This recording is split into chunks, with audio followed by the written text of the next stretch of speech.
তাআলা বলে কুলু ওয়া তামাত্তাউ কালিলান, এই নাফরমান কিছু সময়ের জন্য দুনিয়ার মধ্যে খা, ভোগ কর, ইন্নাকুম মুজরিমুন, কিন্তু মনে রাখিস তুই কিন্তু নাফরমান, তুই কিন্তু পাপী, আমি কিন্তু তোরে ছাড়বো না।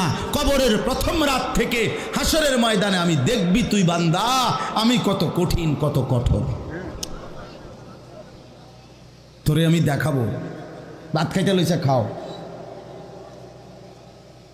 ভাত খাইতে লইছ খাও বান্দা, এখানে আটকামু না, এখানে আমি জানোয়াররাও আটকাই না, আমি জন্তু জানোয়াররাও খাইতে দেই, তোরে দিতাম না কেন বেটা, খা বেটা।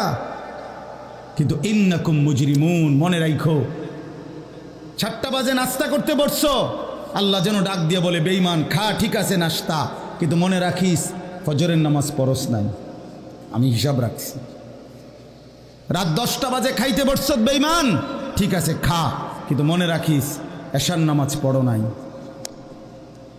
ঘর করলা, ফার্নিচার বানাইলা, ঠিক আছে থাকো, তো মনে রাখো এগুলো সুদের টাকা, এগুলা কাস্টমারের ঠকাইয়া মিথ্যা বইলা ওজনে কম দিয়া ওই টাকা আমি জানি, আমি বান্দা দেখব।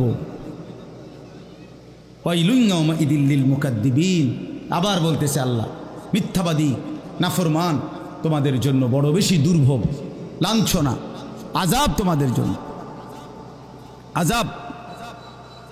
এই জন্য আল্লাহ তাআলা বলছেন এটা।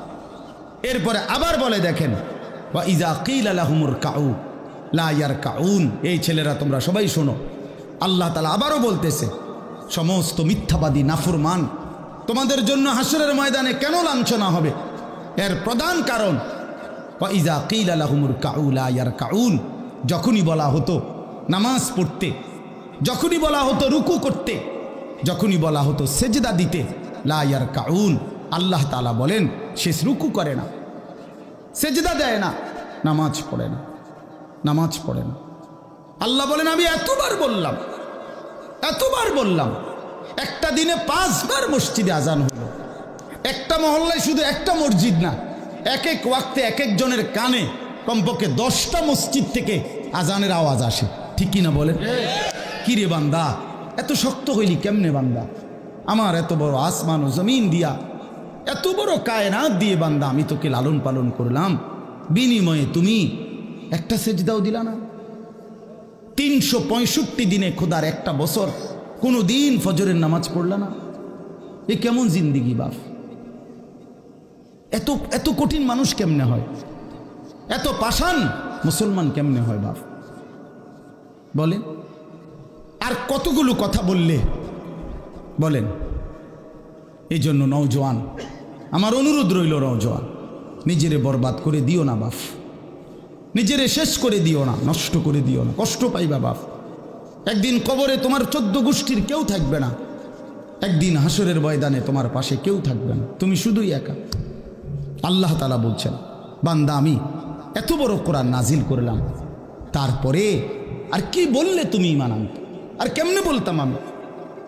নবীজি জিজ্ঞেস করবে, খোদার কসম নবী জিজ্ঞেস করবে, উম্মত 23টা বছর আমি দিন রাত কাঁদছি রে উম্মত, তুই জানোস না উম্মত আমি তোর জন্য কি পরিমাণ কাঁদছিলাম, সারাটা রাত আমি কেঁদেছি, তায়েফের পাথরের আঘাতে আমার পিঠ ছিদ্র ছিদ্র করে ফেলছে, আমি ক্ষুধার কষ্টে পেটে পাথর ভাঙছি, আমার ঘরের চুলায় আগুন জ্বলে নাই, আমি দান্দার শহীদ করে সারাটা দেহ রক্ত মাখা হয়ে বেহুশ হয়ে উহুদের প্রান্তরে পড়েছিলাম, এত কাঁদলাম, এত রক্ত ঝরাইলাম, 23 বছরের বিনিময়ে উম্মত আমি বুঝি তোর কলজাটা নরম করতে পারলাম না। কি বলবেন ভাইয়া? এই ছেলেরা বাপ কি বলবা তোমরা বলো দোস্ত? আমরা যারা মুমিন নিজেদেরকে চিনি, জানি যে আমরা মুসলমান, আমরা মুমিন, তো আমাদের কাছে আল্লাহ তাআলা সবচেয়ে গুরুত্বপূর্ণ একটি জিনিস চায়। কোরআনুল কারীমে আল্লাহ তাআলা আমাদের মুমিনদেরকে, ইমানদারদেরকে ডাক দিয়ে দিয়ে বারবার এই চাওয়াটা বলেছেন, ইয়া আইয়ুহাল্লাযীনা আমানুত্তাকুল্লাহ। এই কথাটা আল্লাহ তাআলা কোরআনুল কারীমে বহুবার বলছেন, হে ইমানদারগণ, হে মুমিনগণ, তোমরা যারা বুঝো যে তোমরা মুসলমান, তোমরা মুমিন, তোমরা ঈমানদার, তো আমি আল্লাহ তোমাদেরকে বলছি ইত্তাকুল্লাহ, তোমরা তাকওয়া অবলম্বন করো, তাকওয়া অবলম্বন করো, আল্লাহকে ভয় করো, তাকওয়া গ্রহণ করো।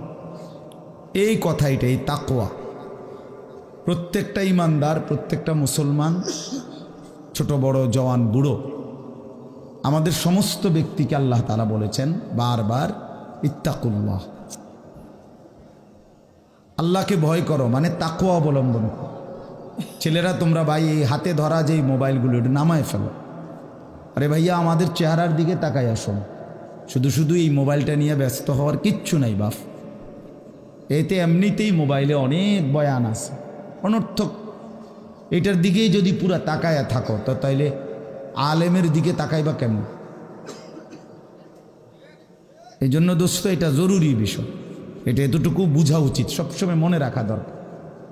সারাক্ষণ মোবাইল এটা নিয়ে ব্যস্ত থাকা, এটা আসলে একটা অসভ্যতা ছাড়া আর কিচ্ছু। এটা এত পাগল মানুষ হয় না আসলে। সামান্যতম বিবেক কাজ করা উচিত, বুদ্ধি বিবেচনা, নিজের আকল দেমাগ কাজ করা উচিত যে ভাই আমি কতক্ষণ। এক মানুষ বুঝি সারাদিন এটা নিয়ে থাকে, তাহলে আমাদেরকে আল্লাহ তাআলা কেন বানাইলেন? এই পৃথিবীতে আমরা আসলাম কেন? আমার জীবনের উদ্দেশ্যটা কি? ন্যূনতম আকল তো থাকা উচিত যে আমি আসলাম কেন, কে পাঠাইলেন আমারে, কেন পাঠাইলেন, কার কাছ থেকে আমি আসলাম, আমি যাব কোথায়।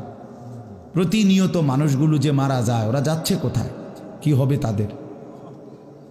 এই সামান্যতম বুদ্ধি দেমাগ একটা প্রাপ্তবয়স্ক ছেলে, তোমরা কারো বয়স 14 বছর, কারো 16 বছর, কারো 18 বছর, এ তো পরিণত বয়স, মানে পরিপক্ক বয়স। ওয়ালাম্মা বালাগা আশুদ্দা, একেবারে পূর্ণ শক্তির টাইম। কোরআন শরীফে আল্লাহ তাআলা মানুষের হায়াতকে 3টা ভাগে ভাগ করছে। একটা হলো জন্মের পরবর্তী শিশুকাল, আরেকটা হলো যৌবনকাল, আরেকটা হলো বৃদ্ধকাল। এই 3টার মধ্যে আল্লাহ তাআলা নিজেই বলছেন শিশুকাল এবং বৃদ্ধকাল দুইটাই দুর্বল, দফ, এই শব্দের অর্থ দুর্বলতার সময়। আর শুধু কেবল আল্লাহ তাআলা যৌবনকালকেই বলছেন কুওয়াতান, শক্তির সময়। শক্তি, সামর্থ্য, শৌর্য, বীর্য, এই সবটাই যৌবনকাল। এই জন্য শক্তির সময়, সামর্থ্যের সময় মেহনত করতে হয়। যৌবনকালটাই জিন্দেগির প্রধানতম সময়। ভালো কিছু করলেও এই টাইমে, নিজেরে নষ্ট করে দিলেও এই টাইম, গড়লেও এই হায়াত, এইটাই সুযোগ, বরবাদ করে দিলেও এটা সুযোগ। বুড়া মানুষ, বয়স্ক লোক ইচ্ছা করলেও অনেক নেক কাজ করতে পারেন, ইচ্ছা করলেও অনেক গুনার কাজও করতে পারেন। বয়স হয়ে গেছে 60 বছর, 70 বছর, এখন চাইলেই সারা রাত তাহাজ্জুদ পড়তে পারবে না, চাইলেই সারা রাত নাচের আড্ডায়ও থাকতে পারবে না, শরীরে কুলাবে না, ইচ্ছা থাকলেও পারবে না। ইচ্ছা করলেই আল্লাহর জন্য জান কোরবানি করে দ্বীনের জন্য কঠিন মেহনত মুজাহাদা করতে পারবে না, এটা স্বাভাবিক। আমার মনে আছে একটা সময় 2.5 ঘন্টা 3 ঘন্টাও পায়ে হাইটা কোথাও মাহফিলে গেছে, এখন আর এটা সহ্য হয় না। তাইলে হায়াতের একটা অংশ আছে মানুষের। এই জন্য প্রিয় ভাই, সবাইকে বললাম, তুমি যদি কমপক্ষে নিজের হায়াতের কদর না করো, নিজেকেও যদি কমপক্ষে না বুঝলা, তো কি বুঝলা জীবন? এই সমাজ, এই দেশ, এই জাতি, নিজের এলাকা, পাড়া, মহল্লা, কারো কোনো উপকার করলা না, কমপক্ষে নিজের উপকার তো করো। নিজের ভালো, নিজের কল্যাণ, নিজের জন্য তো কমপক্ষে, যে আমি যে একটা মানুষ, আমি যে সারাদিন 1 ওয়াক্ত নামাজ পড়ি না, সারাদিন মোবাইলের মধ্যে নাচ গান, ছবি, নর্তকীর সিনেমা, নাটক, অশ্লীল দৃশ্য, উলঙ্গ ছবি, সারাদিন সমবয়সী বন্ধুদের সাথে আড্ডা দিলাম, দুষ্টামি করলাম, ফালতু কথাবার্তা করে কাটাইলাম। আচ্ছা, এটা রাত শেষে ঘুমের টাইমে হলো তো মানুষের বিবেকে একটু হলেও নাড়া দেওয়া উচিত যে আমি বাস্তবিক অর্থে সারাদিন কি করলাম।